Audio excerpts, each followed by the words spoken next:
حضرت اور پھر خطبہ کہہ دیا پھر صلوات نہیں کہا. آپ اس کو بیک کر کے دیکھ لیں.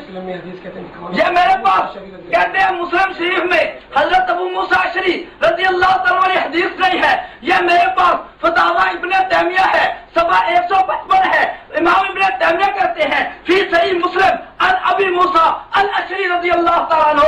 صحیح مسلم میں حضرت ابو موسیٰ الاشعری رضی اللہ تعالیٰ عنہ سے روایت ہے ان رسول اللہ صلی اللہ علیہ وسلم خطبنا فبینا سنتنا وعلمنا صلاتنا قال اقیموا صفوفکم ثم لیؤمکم احدکم فاذا کبر فکبروا. جب تکبیر کہے تکبیر کہو. اذا قرأ فانصتوا. یہاں پر سنت سکھانے کا ذکر بھی ہے, نماز سکھانے کا ذکر بھی ہے, صبر درست کرنے کا ذکر بھی ہے, امامت کا ذکر بھی ہے, تکبیر کا بھی ہے, چپ رہنے کا بھی ہے, امام کا ذکر بھی آ گیا, مقتدی کا ذکر بھی آ گیا.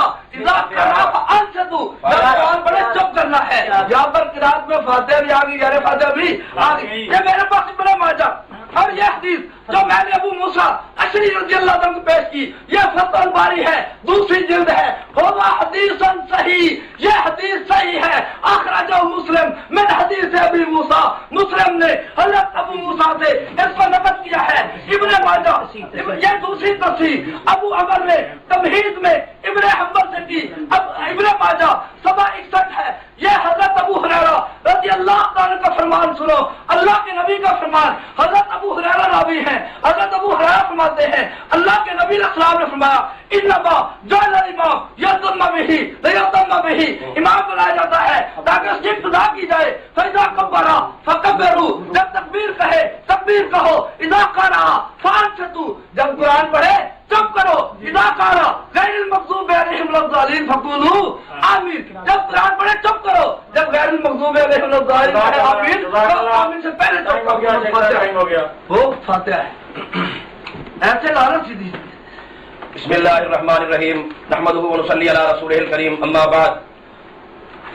انہوں نے اسی کے بارے میں اذا قرئ القرآن فاستمعوا له وانصتوا کے بارے میں عبداللہ بن مسعود رضی اللہ تعالیٰ کا دوبارہ وہی قول پیش کیا. کس سے پیش کیا؟ ابن کثیر سے. اور اس کے اندر محار بھی ہے اور اس کے اوپر جرح ہو چکی ہے اور دوبارہ جو ہے وہ دلائل دہرانے کے لیے دکھانے کے لیے بیان کر رہے ہیں. اور دوسری بات ان کی امانت اور دیانت کا تقاضا یہ بنتا تھا کہ جس طرح امام ابن کثیر نے مختلف سارے قول بیان کیے ہیں یہ سارے کے سارے قول بیان کرتے.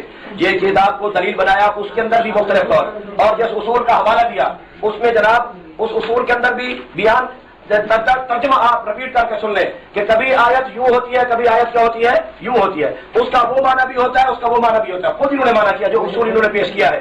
اور دوسری بات انہوں نے کہا جی فنازلت جب نازل ہوتا ہے تو اس سے مراد شان نزول میں وہی اسی ایک مسئلے کے بارے میں ہوتی ہے. اور یہ قول پیش کیا کس کا؟ زہری کا. کس کا پیش کیا؟ زہری کا. اور جناب یہ زہری کے متعلق دیکھ لیں حافظ ابن حجر رحمۃ اللہ علیہ لکھتے ہیں یہ تقریب التہذیب کے اندر یہ جناب ہاں جی 25 ٹھیک ہے جی چوتھے صفحے میں 125 اس کے اندر جناب اب 125 سے لے کر نبی صلی اللہ علیہ وسلم تک کسی قسم کی کوئی سند نہیں ہے. صحابی کہے کہ یہ فلاں بارے میں نازل ہوئی, نبی صلی اللہ علیہ وسلم فرمائے یہ فلاں بارے میں نازل ہوئی پھر تو وہ معتبر ہوتی ہے. اصول تو ہے صحابہ کے بارے میں اور یہ نقل کر رہے ہیں دوسری تیسری سند کا قول اور اس کو بتا رہے ہیں کہ یہ جناب نازلت فی القراءۃ کے بارے میں نازل ہوئی. اور دوسری بات یہ ہے کہ نازلت کے الفاظ ابن عباس کی حدیث کے اندر مسعود کی حدیث کے اندر موجود نہیں ہے اور کما وہ امرکم اللہ کے لفظ ہیں.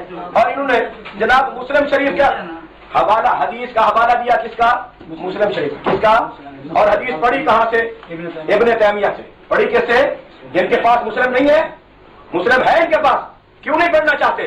مکمل پڑھے اوپر سے شروع کر کے اخیر تک اس ترتیب کے ساتھ ان الفاظ کے ساتھ جس طرح مولوی صاحب نے پڑھے ہیں. صحیح مسلم کے اندر اس طرح الفاظ نہیں ہے. یہی وجہ انہوں نے ایک اور خیانت کی, کتاب سامنے پڑھی ہے وہ پڑھی نہیں ہے اور دوسری پڑھ لی ہے. اور اس طرح حافظ ابن حجر کا قول فتح الباری سے نقل کیا اس کے بھی پورے الفاظ مسلم کے ساتھ ملا کر دکھا دے اسی ترتیب کے ساتھ جس طرح حافظ ابن حجر نے صحیح کہا وہی الفاظ مسلم میں ہے پوری ترتیب کے ساتھ ابتدا سے لے کر انتہا تک. کیوں نبی صلی اللہ علیہ وسلم کے اوپر جھوٹ باندھ رہے ہیں؟ کیوں اللہ تعالیٰ کے قرآن کے اوپر جھوٹ باندھ رہے ہیں؟ اور اب آئیے نبی اکرم صلی اللہ علیہ وسلم کی جوابی پڑھو میں پوری سناؤں گا. اب آئیے امام الانبیاء محمد رسول اللہ کا فرمان یہ صفحہ